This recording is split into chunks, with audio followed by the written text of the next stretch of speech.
This is much, much worse than Ebola. Ebola requires very close contact for transmission. People are very scared of it. They were guilty of asking Harvey Weinstein to do things, making him believe that they wanted to be with him.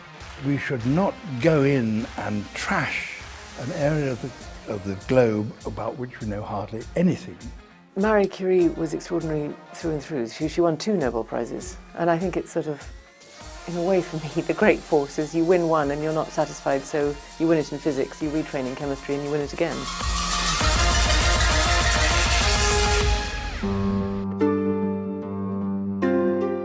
The global threat from COVID-19 was made clear today by the scientists who helped discover Ebola. Professor Peter Piot, the leading expert in his field, told Sky News that coronavirus poses a greater threat because it's so infectious. He also criticised Donald Trump's approach to the developing crisis. Our science correspondent Thomas Moore reports on the professor's expert warning. This is much, much worse than Ebola. Ebola requires very close contact for transmission. People are very scared of it, but frankly, it is usually very contained. I mean, we have some exceptions, but it's because it's a respiratory transmitted virus that makes it so worrisome, and it's very infectious because there's so much virus in the throat. So this is literally something you can catch by just talking to somebody. He said President Trump's restriction on non-US citizens flying from many European countries makes little sense. The virus is already widespread and largely undetected in the United States. I think once again President Trump took everybody by surprise by a decision which is frankly pretty bizarre in the sense the US has in-country transmission, has lots of cases. So I can only think that this is a political decision, and it's hard to imagine that this would have any impact on control of COVID-19. There will be many thousands of cases and more deaths in the coming weeks, but so far modern medicine has little to help those most vulnerable. Because there is no treatment, there is no vaccine, we're relying on good hygiene. It's almost back to the dark ages of medicine in many ways, isn't it? It's yes. The basic principles here. It's like back to the times of the Spanish flu, 100 years ago, that killed, 50 million people.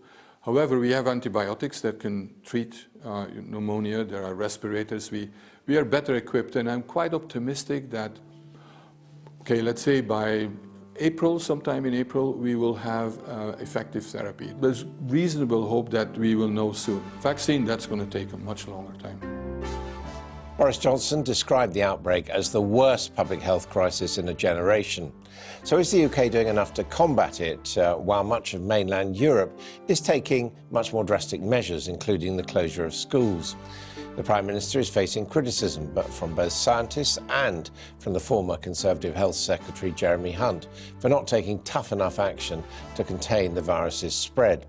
But the UK's Chief Scientific Advisor, Sir Patrick Vallance, has told Sky News the government is taking the right action for now.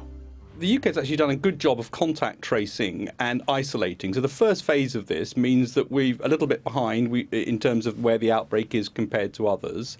And the measures that were announced, which is about self-isolation, even if you've got very mild symptoms, will mean a large number of people actually at home being isolated because of this infection. That's a very big measure, actually. It's going to have quite a big impact across a number of households, a number of people. So I don't think that's a trivial measure at all. And all the modelling suggests that these sorts of measures, the ones that have the biggest impact, it is the case, of course, that if you completely locked down absolutely everything, probably for a period of 4 months or more, then you would suppress this virus. All of the evidence from previous epidemics suggests that when you do that and then you release it, it all comes back again. So the other part of this is to make sure that we don't end up with a sudden peak again in the winter, which is even larger, which causes even more problems. We do face the prospect of an increasing number of people dying. That is a real prospect. This is a nasty disease. For most people, it's a mild disease. It's important to know we don't know yet, nobody knows, what proportion of people have this who are completely asymptomatic. So the only cases that we've really got at the moment are people who've had symptoms, or largely people who've had symptoms. That means that even estimating exactly what the death rate is from this is quite difficult.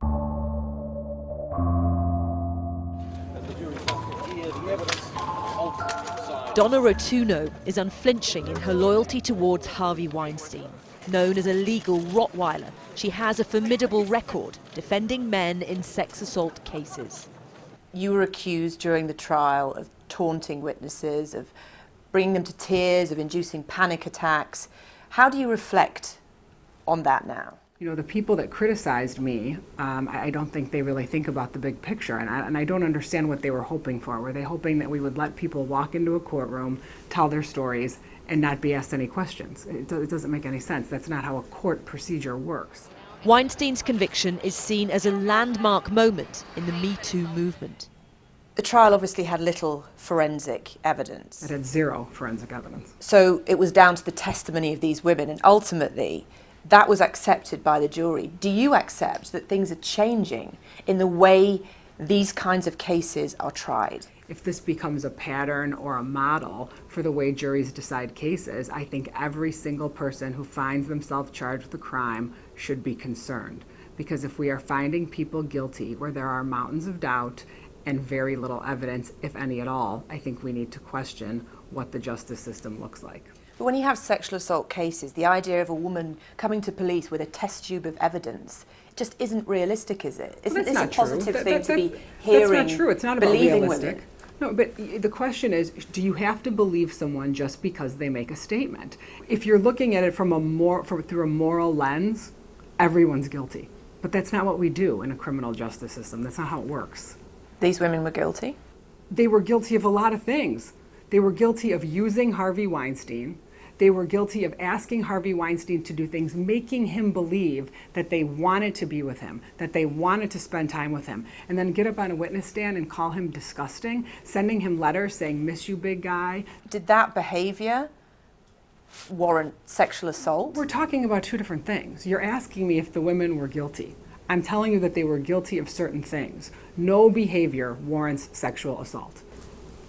You have said that you have never been sexually assaulted. Correct. Because you've never put yourself in that situation. So are you implying that there is choice in being sexually assaulted? I am implying that there is choice in the circumstances in which we put ourselves.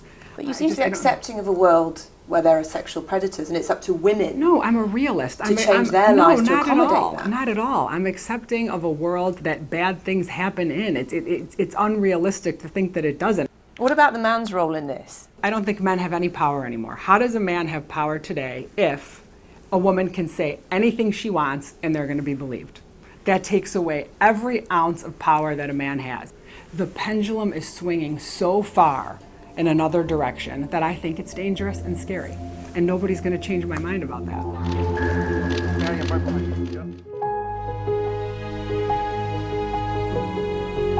Sir David Attenborough says governments must enforce a ban on industrial mining of the deep sea because he fears big business could trash the oceans. Sir David, who is speaking exclusively to Sky News, backed a new report by Fauna and Flora International that says the thirst for heavy metals like cobalt could lead to widespread and destructive mining.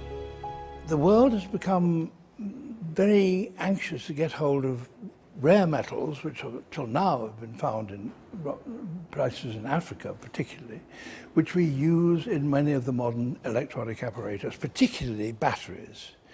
And so there has been a big search put on. And human beings, being the sort of people they are, they look everywhere. And someone says, what about the deep sea? Isn't there stuff there? And there's certain indications that there could be. What we are asking is that we should not go in and trash an area of the globe about which we know hardly anything until we've done the proper research. On this issue at the moment of coronavirus, now I know you've talked in the past, talked actually quite recently about overpopulation, the amount of people on the planet and the effect that is in particular having on other species. Could this be another dimension of that, of people living cheek by jowl and then the ability of viruses to pass through quite easily? The Black Death when was that, 14th century, something like that? Yeah, not so many people around The then. Black Death killed thousands of people, and the size of the world population, or indeed the population of this country or Europe, was tiny compared with what it is now. So epidemics can go around the world, and have gone around the world in the past. I would like to say, whoa, whoa, it's all our fault, because that's a kind of fashionable thing to say, that we're overpopulated now. But it just doesn't, that argument doesn't hold water. And your hopes for COP26 in Glasgow, of course, in the United Kingdom, the global focus on our role in this country, on advancing the battle against climate change. Do you have high hopes for that, or could it just turn out to be a talking shop? I have desperate hopes for that. What COP coming up in Glasgow is going to have to say is how? Where is the money? Who's going to deal with it? It's going to deal with nuts and bolts, with practical politics. We know where we've got to go, we know what the dangers are, we know how to fix them, but now we've got to do it. You know, you sound an awful lot like Greta Thunberg there. Your generations, with the greatest respect, generations apart. But I mean, is it her and her generation, people like her, who are going to hold feet to the fire to make sure there's follow through from things like COP26? My reading of Greta Thunberg is that she is very respectful for the science, and she says in a modest way, I'm not a scientist, I've not studied the upper atmosphere of the past 30 years, but I know people who have, and I know what they say, and the rest of the world ought to take notice. That's all she's asking. And that's, I think, how you've always conducted your career, is it not, Sir David? Yes, well, I mean, I'm ignorant of the science of the upper atmosphere. I don't pretend to be. I might know rather more about chimpanzees and pangolins.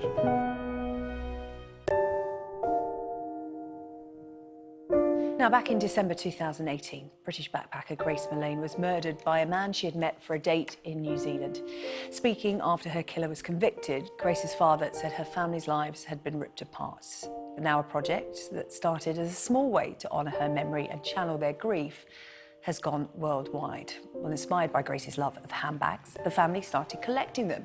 And then what they did was they filled them with essential items and donated them to their local women's refuge centres and domestic abuse charity in Essex. Well, now the Love Grace campaign has gone international, receiving and distributing handbags around the world. And I'm delighted to say that I'm joined by Grace's cousin, Hannah O'Callaghan, in the studio. Hannah, good afternoon to you. Hello. Hi.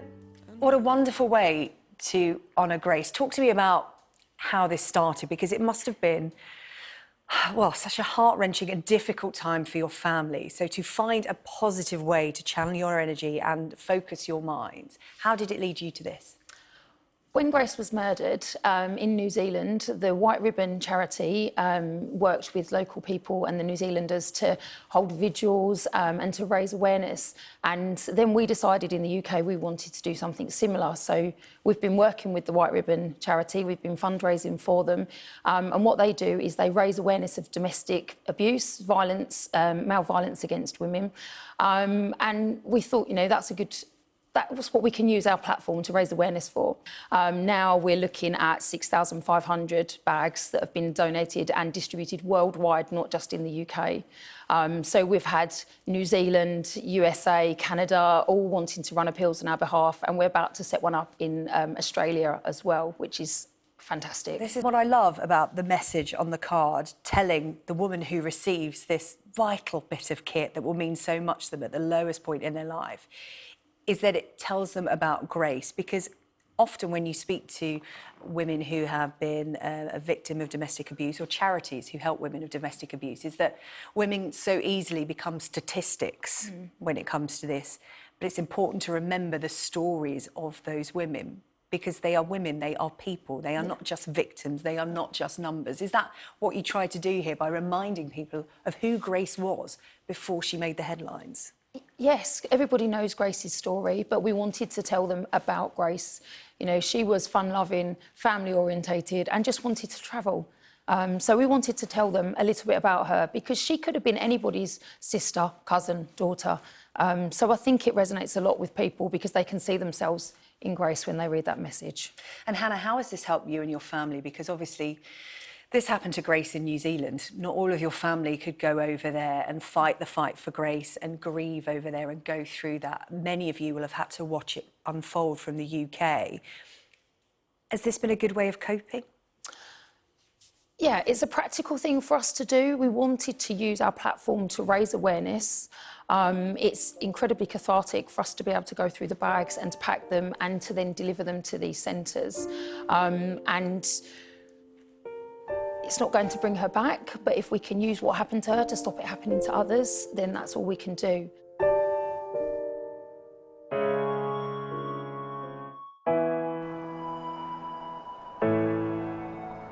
Now, my next guest got more than she bargained for when she took a break to California to escape her busy city life in London.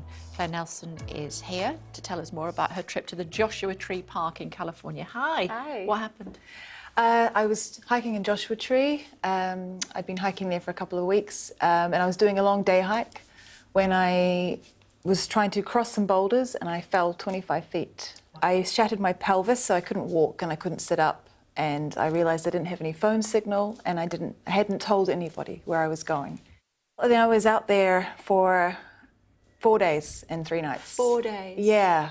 And it's cold in the desert at night? It's cold in the desert at night, and it's very, very hot during the day. Okay. So it was about trying to keep myself, both my spirits up and keep myself alive to carry on. Did you have enough water? I ran out of water on the second day, and so then I had to start drinking urine. Talk to me about what was going through your mind, how you managed to convince yourself that you weren't going to die there and that you were going to get out. I wasn't always necessarily convinced that I was not going to die, but I tried to put that out of my brain and just focus on, if I stay alive long enough that somebody will know and notice that I'm missing, that's the only way I'm going to get out of here. So it was about trying to focus on what can I do to keep myself going rather than thinking too much about the reality of the situation I was in. So what did you do? I made a sunshade out of my hiking stick with a plastic bag, and I had to hold it up over myself for like the 4 hours. And I used the same stick to apply sunscreen to my legs to stop myself from burning. So you were wearing shorts? I was wearing shorts, yeah, and a singlet top. And how did you finally manage to get out? So friends noticed that I was quiet on social media, which was really the main way that people kept track of what I was doing in my travels. And so they eventually, the friends I was house sitting for asked their friends to come and check on the house and find out where I was. I wasn't there. They contacted Search and Rescue, who found my car at the trailhead and realised that I'd been out there for some time. Okay, and they came to get you. Yeah. Talk to me about that moment when they arrived. Yeah, it was day 4. I was not in a very good way, and I heard a helicopter going over. I couldn't see it, but I could hear it, and then I heard them say, "We're looking for a hiker."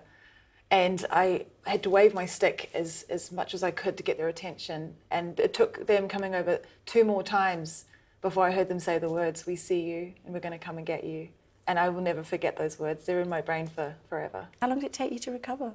It took me 9 months till I was back on my feet and able to go hiking again. So they had to rebuild your pelvis? They had to put pins in my pelvis, and then I had 3 months where I was in a wheelchair, and then I had to slowly learn to build strength up to walk again. Okay, and mentally? Mentally, it's just changed the way I look at everything now. There's no point being afraid of things, and everything feels like a bonus now.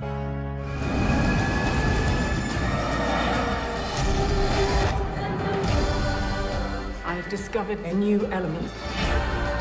You changed the world.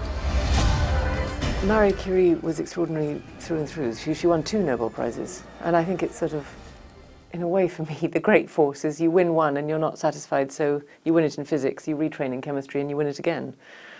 I think that's pretty cool. But it has so much relevance and importance, her win, because, you know, originally she was not on the nomination. It was Henri Becquerel and her husband Pierre Curie who was on the nomination, and her husband stood up for her, as very few men would have at that time, in the early 1900s, and even today, and said, you know, if there's a Nobel Prize to be won, then we're both going to be on that nomination. And he had it changed. You know, because really the pursuit of radioactivity, they did discover it together, but it was her notion that led them into their, you know, hours and hours of study and careful manual labour and careful scientific brain work, and that it was her notion that let the whole thing erupt. The movie dwells on the difference between Mary the scientist and Mary the mother. Do you think that's central to understanding her character, and also the way that society treats women differently as mothers? She has a very scientific way of loving her kids. But again, you know, you cannot be a magnificent scientist, a perfect spouse, a perfect mother. You know, the day has only 24 hours. Like, even Superman cannot make all of that in one. Clearly, the film's about the world of science, but the film industry has recently been rocked by the Me Too movement. Do you think that's a watershed moment for the industry and for society? And do you think that's what we need to finally shift the narrative? Well, I'm actually interested in women who speak the truth to power, and I think if anything comes out of the Me Too movement, it's that girls are going to have the courage to do that in our industry. You know, I'm certainly the young girls that I'm working with now on the series I'm shooting, I'm encouraging them to do that at every turn. You know, if something's not right, speak up about it. Don't say, you know, I've got to do this sex scene on Monday and nobody's discussed it with me. Make sure someone discusses it with you, or don't show up. You know, make sure you have that conversation. Make sure you're protected. You know, speak your truth to power. And Mary Colvin did that. She gave a voice to the voiceless. She found the most vulnerable people on earth and told the truth about their suffering. And Marie Curie spoke the truth to power at every turn. She went before the French government and said, "This is what we, you know, your system is shoddy. Men are being, you know, men are dying on your battlefields unnecessarily. They're being amputated without due cause. Let me have my mobile X-ray units, and I will show you a different way to do things." You know, so I think the things I'm drawn to are courage and speaking one's truth. It is not a job I want, but it is a job I will take.